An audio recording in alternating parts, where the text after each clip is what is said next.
Les amis, on se retrouve pour une nouvelle vidéo, le débrief de ce huitième de Coupe du Roi entre le Real Madrid et le Celta Vigo.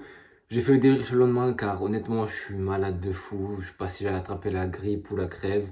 J'ai mal à la gorge, j'ai le nez bouché, j'ai du mal à parler, donc et encore cette vidéo je sais même pas si elle va pouvoir voir le jour, je pense quand même que je vais pouvoir la poster dans la journée parce que ma voix commence vraiment à me faire mal et j'ai du mal à parler, mais bon, l'amour du Real Madrid que j'ai est au-dessus de la maladie, c'est pour ça que je fais une vidéo aujourd'hui. Le match d'hier s'est terminé sur des prolongations, donc déjà que à chaud, je pense que j'aurais oublié des détails, mais là, à froid, à peu près 15 heures plus tard, je pense que j'ai oublié quelques détails, donc pardonnez-moi si j'oublie quelques détails sur la rencontre.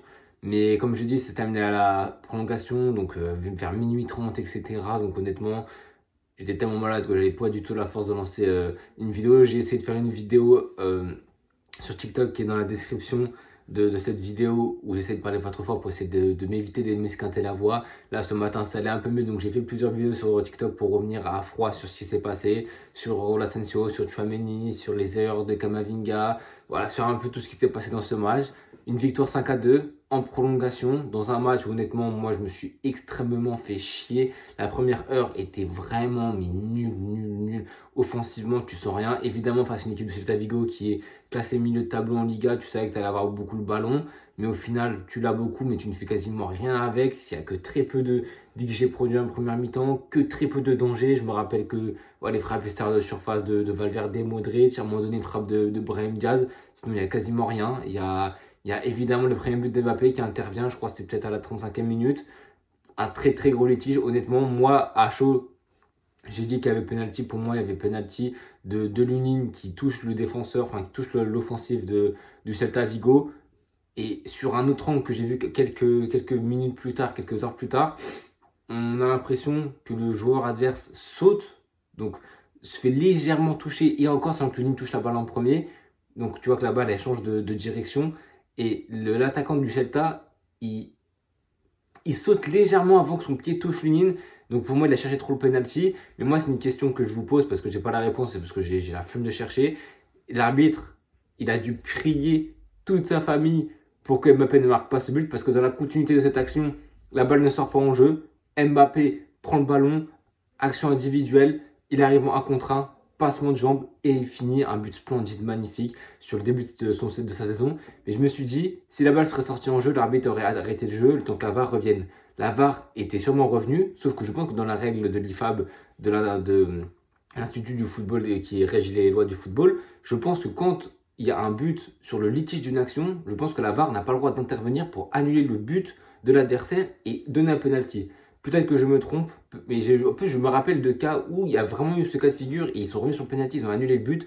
Donc que la VAR n'intervienne même pas, je trouve que c'est questionnant. En tout cas, on a marqué sur ça. Mbappé, il met un superbe but dans la continuité de ces 2, 3, 4 derniers matchs où il n'est pas de retour à son prime, c'est encore trop tôt pour le dire, mais il commence à faire des différences, il commence à être clinique, il marque des buts incroyables, il porte à lui seul l'attaque parce que hier c'était Vini à gauche, Brahim à droite, c'était catastrophique. Vinicius, il n'est plus que l'ombre de lui-même. Il n'arrive plus à faire de différence, il n'arrive plus à être clinique. Certes, il s'en sort avec des bonnes stats parce que c'est un joueur exceptionnel qui arrive à faire des différences avec rien du tout. Il provoque des pénaltys, des passes incroyables et il marque des beaux buts.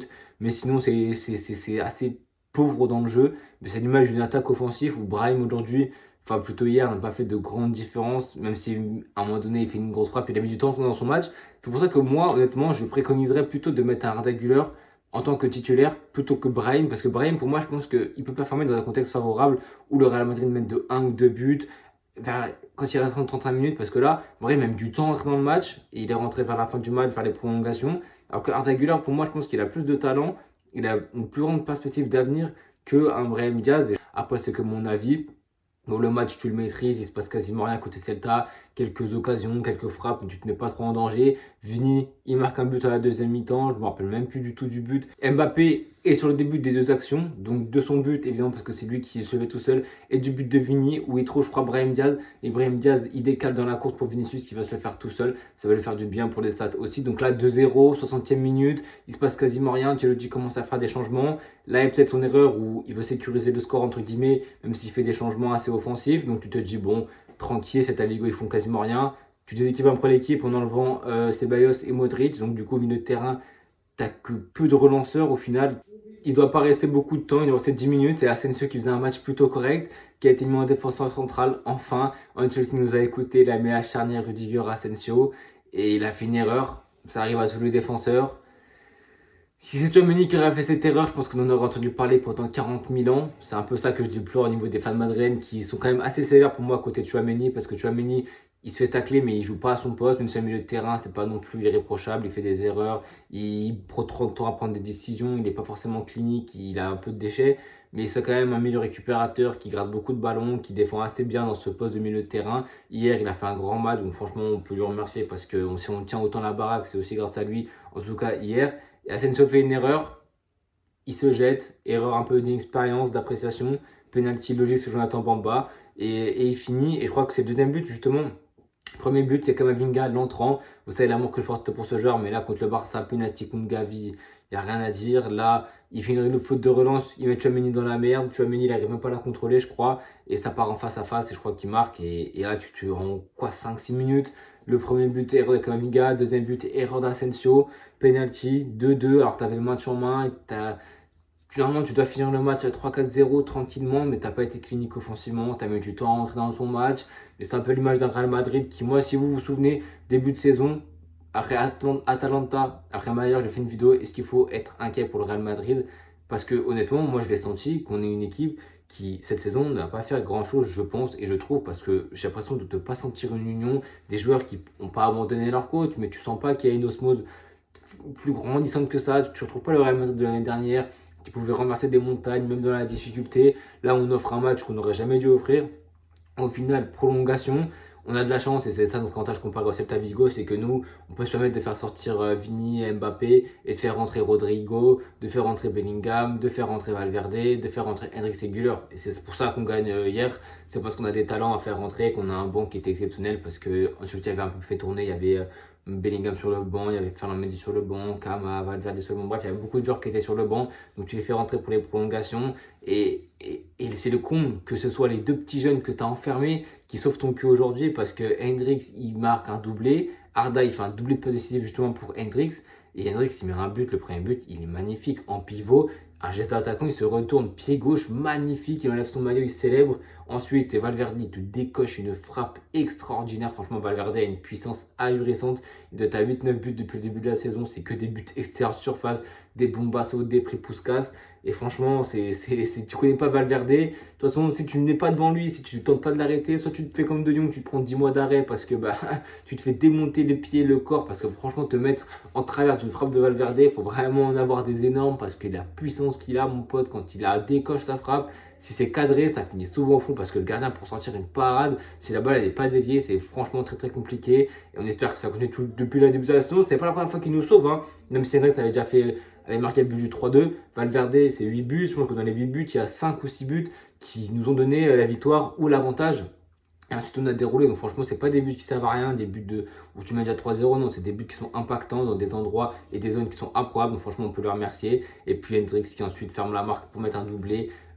Talonnade magnifique. Franchement, c'est l'instinct du buteur. Petit pont sur le défenseur et sur le gardien, il me semble. Donc, franchement, Hendrix et Güler, pour moi, je l'ai dit, Güler doit être. Si tu veux faire tourner, pour moi, tu dois mettre Güler devant Brahim, parce que Brahim, comme je dis, moi, il faut un contexte pour lui. Il faut que soit il rentre dans un contexte où 60e minute, tu gagnes déjà 2-0. Et là, je pense qu'il peut développer son plein potentiel. Mais en tant que titulaire, ça n'a jamais donné satisfaction. En tout cas, cette saison, l'année dernière peut-être, mais cette saison, honnêtement, ça ne donne pas du tout satisfaction. Même Güler titulaire, franchement, c'est pas fameux. Alors oui, ils font des efforts défensifs, ils se déchirent. Mais offensivement, face à une équipe Celta Vigo, tu as eu beaucoup de ballons, il y a eu quelques occasions pour faire des 1 contre 1. Il n'a pas fait plus de différence que ça. Donc ouais, on verra comment sa progression va se faire, s'il va vraiment devenir un joueur indispensable au Real Madrid ou s'il sera un joueur de rotation. Je pense que Güler est plus à même de devenir un joueur important au Real Madrid qu'un Brahim Diaz. En sachant qu'en plus, je crois qu'il y a 50 de différence, 6 ans, donc il a encore plus de marge de potentiel. Sans même parler d'Hendrix qui est au cachot depuis le début de la saison. Et quand il rentre, il rapporte sa fougue, sa jeunesse, son inexpérience. Mais c'est une énergie qui est importante. C'est vraiment la fougue de la jeunesse. C'est le mec qui fait des différences. Il marque un doublé aujourd'hui. On espère qu'il sera encore reconduit lors des prochains matchs. Il y a un match de Liga qui s'avance contre Las Palmas le dimanche, si je ne me trompe pas. Donc on verra si Ancelotti le mettra titulaire. Je pense pas. Je pense qu'il faut laisser Mbappé parce qu'il est en pleine pente ascendante. Il est en train de faire... Moi, je vous dis, hein, je pose le débat maintenant. On doit être le 17 janvier. Mbappé fait-il pas un meilleur début de saison et une meilleure saison tout court que Vinicius Junior? Le gars, moi, le débat il est clos. Je suis prêt à débattre. Pour moi, je pense que Mbappé fait un meilleur début de saison que Vinicius.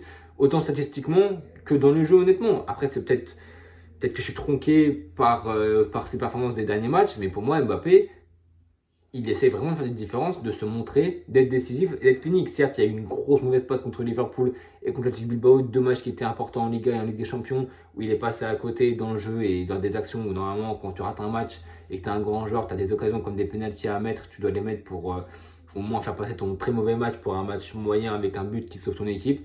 Il n'a pas fait malheureusement, mais s'il continue comme ça, franchement, ça serait incroyable pour lui, pour le Real Madrid et pour l'équipe de France. En tout cas, je pense avoir tout dit dans ce débrief. Je vais peut-être oublier que là, ce matin, il y a une news comme a dit Gabriel ces 3 semaines. Honnêtement, moi, ça m'inquiète parce que le joueur, il se fait souvent des blessures. Et ça fait 2 matchs de suite qui se fait des erreurs monumentales qui coûtent des buts. Honnêtement, je suis inquiet parce que certes, il est jeune, il a 22 ans. Mais j'espère que son aventure au Real Madrid ne va pas commencer à s'empirer de plus en plus parce que des blessures comme ça, musculaires, certes, au début de saison, c'est une blessure que Tchouaméni lui fait. L'année d'avant, il y a quand même une grosse déchirure du ligament extérieur du genou, il me semble. Là, c'est encore une fois une déchirure bisfémorale, je sais pas quoi, de la jambe. Donc bon, on espère que c'est pas trop grave. Mais voilà, petite blessure, ça entache sa progression, sachant que c'est un joueur qui est très polyvalent, qui a beaucoup de qualité. On espère que son physique va tenir et qu'il pourra avoir une marge d'amélioration. En tout cas, cette saison, comme je dis, s'annonce compliquée. Pour l'instant, on est encore en liste pour la Coupe du Roi, quart de finale. On verra sur qui on va tomber. On verra les tirages vont être faits quand. Donc, en tout cas, les amis, on se retrouve très bientôt pour une nouvelle vidéo. Pour le débrief du Real Madrid contre Las Palmas. Ça va enchaîner Las Palmas. Vini sera absent. Ligue des Champions. Ensuite, il y a Real Valladolid. Vini sera encore absent. On aura le dernier match de Ligue des Champions juste après contre Brest. Donc, bon, c'est un mois de janvier où je crois il y a 8-9 matchs. Il faut essayer de bien les négocier. Pour l'instant, bon, t'as perdu contre le Barça, tu t'es pris une branlée. Là, tu mets le même sort que le Barça t'a mis, mais franchement en prolongation, parce que t'as une profondeur d'effectif qui est bien meilleure que celle du Celta Vigo, mais sinon c'est vraiment pas fameux dans le jeu. On fait le strict minimum. Pour l'instant, on avance. Jusqu'à quand? Je ne sais pas. On va voir la fin de saison. Le mercato sera très très important pour recruter un mec, un créateur qui peut porter la balle au pied. Xabi Alonso va venir. Si dans sa valise, il peut prendre un Florian Wirtz, honnêtement, pourquoi pas. En tout cas, on verra comment ça va se profiler. On verra si des recrues vont arriver. On verra si cet hiver, Trent va arriver. Davis, à ce qui paraît, ça serait fait. Si on peut passer des latéraux, Fred Garcia, Ferland Mendy, Vasquez à Davis, Alexander Arnold, ça sera peut-être beaucoup trop offensif. Ça manque aussi à l'équipe, mais bon, ce sera quand même beaucoup plus qualitatif que ces joueurs qui, honnêtement, sont défensivement assez catastrophiques et dans des mauvaises passes, notamment Ferland Mendy et à droite Vasquez. Mais ça, c'est pas nouveau parce qu'on sait que c'est un joueur qui est irrégulier et qui est défensivement et assez catastrophique, même si offensivement, il a beaucoup d'atouts. Il nous a fait gagner des matchs, mais défensivement, c'est vraiment compliqué. Tenir toute la saison, avoir des ambitions de Ligue des Champions et de Liga avec un Vasquez latéral droit, je n'y pense même pas une seule seconde. En tout cas, on verra les choses d'Ancelotti, surtout de Florentino Pérez, parce qu'Ancelotti, il y a des déclarations où lui, en interne, il veut des joueurs, il veut recruter. Donc bon, on veut bien tacler et cracher sur Ancelotti. Si ces demandes ne sont pas faites et exaucées, il faut aussi parler de Florentino Pérez, même s'il a fait beaucoup pour le club. Il faut parler d'Ancelotti, mais aussi de Florentino Pérez. En tout cas, les amis, on verra ce qu'il va en dire de la suite de la saison. Beaucoup de questions. On verra, on fera les comptes en fin de saison et on verra bien qui s'en sortira vainqueur. En tout cas, les amis, n'hésitez pas à liker, à partager, à vous abonner et à mettre tout le monde.